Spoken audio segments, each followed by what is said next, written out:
ये FSH day 2 पे कराया ना आपने? 6 आया था। तो 6 आया, फिर 15 को क्यों कराया? 15 को मैडम ट्रिगर दिया था उन्होंने। ट्रिगर से FSH नहीं बढ़ता, पहली बात। ओवम भी कम किए थे इसलिए इस कराया। नहीं, उससे FSH तो मिड साइकिल में बढ़ता ही है। अच्छा। हमारे यहाँ तो ना इंडिया में गजब ही हो रहा है। सही आ गया तो वो गलत लेके आना है।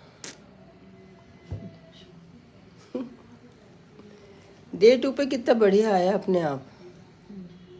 यही मैं हैरान हो रही हूँ, ज़्यादा आए तो बंदा दोबारा कराता है कि भाई इंजेक्शन लग रहे थे ना काफी। नहीं, तो इनसे बढ़ता नहीं है FSH। अच्छा। नहीं बढ़ा ना, देख लिया आपने, इंजेक्शन से नहीं बढ़ा। बॉडी में कितना बनता है, हम इंजेक्शन क्या, ये बूंद है जैसे। खुद ही ठीक आया था, इसीलिए मैंने पूछा कि ज़्यादा आता है तो मैं दोबारा कराती हूँ, ये कम आके फिर दोबारा क्यों कराया? ऐसा तो कराने का पॉइंट ही नहीं है कोई।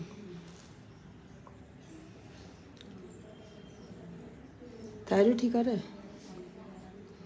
थायराइड मुझे लग रहा है 4.2 था। हाँ, थायराइड ज़्यादा इम्पोर्टेंट है। मेरी वीडियोस देखते हो? हाँ जी। ये FSH का बता रही हूँ, ये FSH है।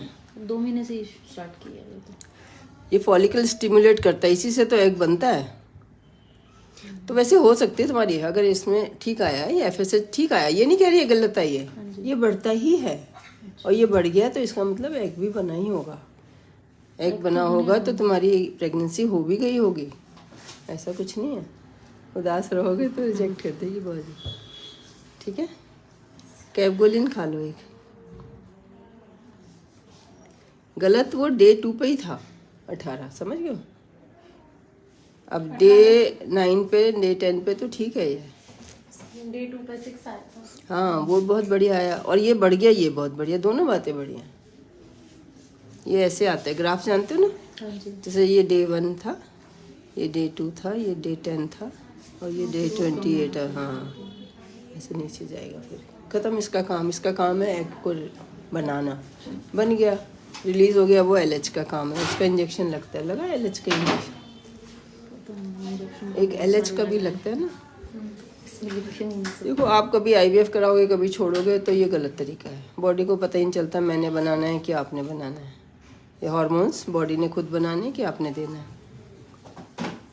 पहले लगातार 6 महीने ऐसे ट्राई करो, 6 महीने फिर लगातार IVF करो।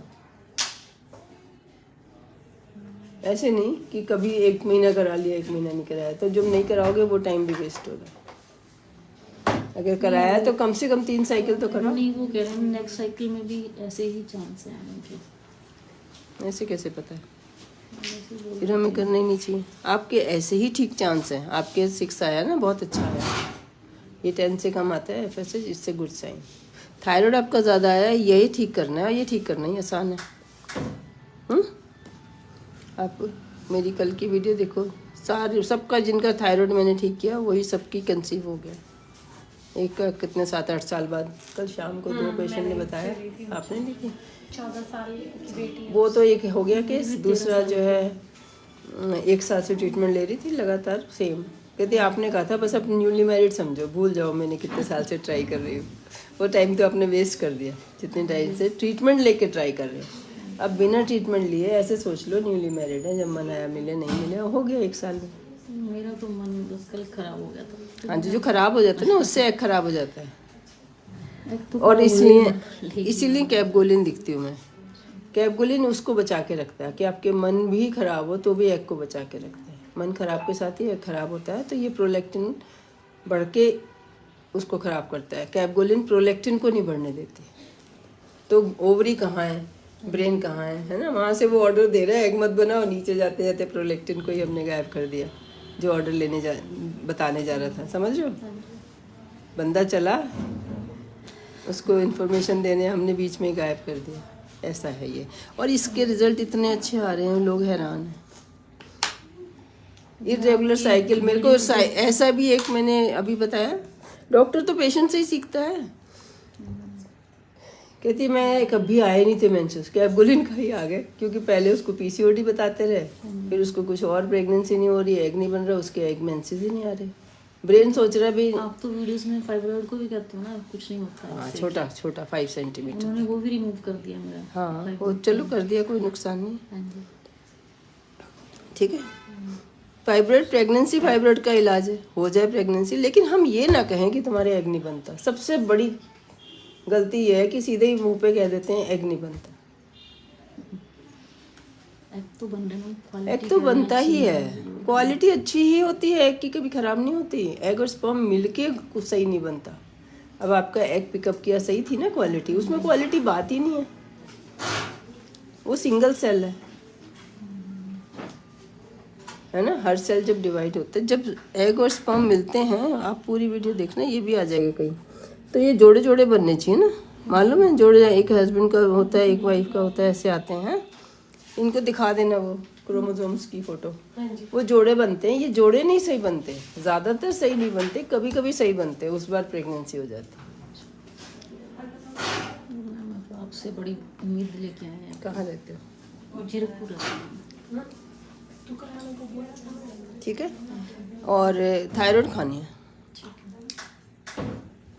मैं रेड से इसलिए लिखती हूँ, मुझे ही दूर से दिख जाए अगली बार, ये ना हो मैं भूल जाती हूँ।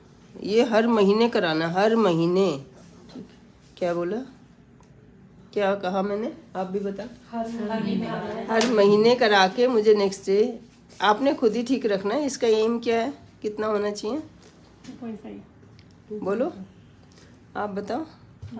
मुझे जितनी नॉलेज है 3 होना चाहिए। हाँ, ये FT4 1 ±0.1 और TSH ये वैसे भी ठीक रखना है। अब कल एक नई बात मैंने सुनी कि वो बस डिलीवरी हो गई तो मैंने छोड़ दिया। ये प्रेगनेंसी होने की दवाई नहीं है, ये तो आपको फिट रखने की दवाई है। आपको वैसे भी तो फिट रहना है, प्रेगनेंट बच्चे नहीं करने तो भी। TSH बस, बाकी आपको पता नहीं चलता एकदम से। TSH 2.5 रहना चाहिए, ठीक है। तो 3 इसलिए हो गया, 2.5 + 0.5 मतलब 10% इधर उधर तो होता ही है ना। 2 बार कराओगे, हर बार अलग आएगा। अभी कल सुबह 7 बजे का कराओ, और 50 तो कर ही दो, थोड़ा सा ज़्यादा देने में हर्ज नहीं है। 2-4 दिन, हाँ आज अभी 25 ले लो। वेट 64। जादू हो रहा है, मैं तो खुद हैरान हूँ, मुझे नहीं पता था कि ये सब थायराइड इतना कॉमन है, शुगर इतना। हस्बैंड को शुगर तो नहीं है? हाँ, लेते हैं ना, वो ही रीज़न है, उनका शुगर नहीं होगा तो आपका ट्रीटमेंट का कोई पॉइंट ही नहीं है। नेचर तो दोनों को देखती है ना। ब्लड प्रेशर तो टेंशन करके तो नहीं बढ़ रहा, शुगर ब्लड प्रेशर हस्बैंड का टेंशन करके बढ़ जाता है। अब तुम्हारी एक बेटी है, टेंशन वाली बात ही नहीं होगी। घर का माहौल तो अच्छा ही रखता है, बच्चा होता है ना घर में तो माहौल ठीक रहता है। आपने अभी ले दे दो, इनकी शुगर ठीक नहीं होगी तब तक स्पर्म काम ही नहीं करेंगे। IVF कराना ही नहीं, ऑनलाइन व्यूअर्स से कह रही हूँ। जब तक हस्बैंड का शुगर थायराइड ठीक ना हो, वो स्मोकिंग ड्रिंकिंग छोड़ ना दे। विटामिन D का इंजेक्शन ना लग जाए, विटामिन D का इंजेक्शन नहीं लगा तो उनका स्पर्म काम नहीं करेगा। ये 5 का तो एक वो बना लो हिस्ट्री में, ये ठीक करके इवन मेरे पास बाद में आए, पहले बाद में आप बाहर हैं। विटामिन D तो कम ही आया 17, क्योंकि सेम बात मुझे रोज बोलनी पड़ती, सुबह से शाम तक यही एक मेन काम हो गया। लास्ट वीक पी थी, वो पीने वाली मेडिसिन दी थी। लगाना होता है इंजेक्शन। इंजेक्शन लगाओ, ये भी वीडियो देखो जाके, हैं कल तुम्हारा टेस्ट होगा, ठीक है। सारी बातें आप तो ये कहते हो, आप तो ये कहते हो, सब पता होना चाहिए। और हस्बैंड का भी थायराइड करा लो, एक से एक चीज़ हो जाती है। जिनका BP ज़्यादा है, मैंने देखा उनका थायराइड ज़्यादा आता है, मतलब TSH ज़्यादा आता है, थायराइड कम होता है बॉडी में। और विटामिन D से बहुत कुछ, शुगर, WHO की रिपोर्ट देखो, विटामिन D डेफिशिएंसी क्या क्या होता है। इनफर्टिलिटी भी लिखा है, शुगर भी लिखा है, डायबिटीज़ भी लिखा है, और बोन तो आपको सबको पता ही है। अभी तो आ रहा है थायमस भी, इम्यूनिटी भी, सब आ रहा है। और थोड़े दिनों में थायराइड भी आ जाएगा, जो आजकल इतना ज़्यादा हो रहा है, थायराइड डेफिशिएंसी। आप पता चलेगा, मतलब विटामिन D तो ऐसा है जैसे मोबाइल चार्ज नहीं किया, आपको लग रहा है फ़ोन नहीं चल रहा, बाकी कुछ भी नहीं चल रहा। बाय बोल दो। बाय।